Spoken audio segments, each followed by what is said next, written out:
Hey everyone, welcome back to the channel.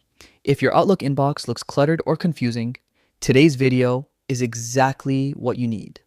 In this quick guide, I'll show you step by step how to set and customize your default view in Outlook so you can make your emails look clean, organized, and totally your style.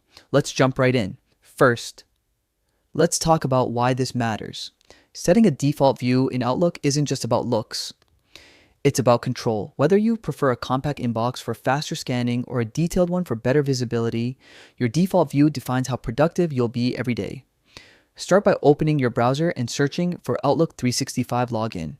Make sure you click on the official Microsoft link. That's outlook.office.com.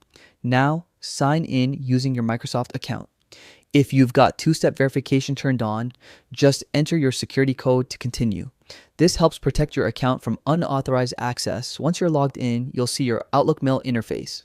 This is your central workspace for all emails, calendars, and settings.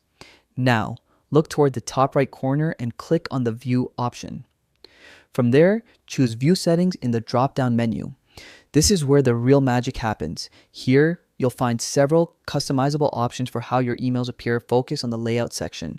This controls everything from how your message list looks to the reading pane placement. You can select between compact view for a tighter, space-saving layout or expanded view.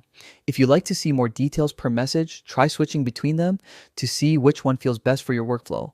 Once you've got your perfect setup, don't forget to click Save. This step is crucial.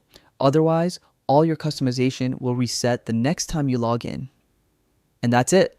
Your Outlook now has a clean, customized default view tailored just for you. A small tweak, but it makes a huge difference in how you manage your emails daily. If you found this guide helpful, drop a like, hit that subscribe button, and turn on notifications for more quick Outlook and Microsoft 365 tips. Thanks for watching, and I'll see you in the next one.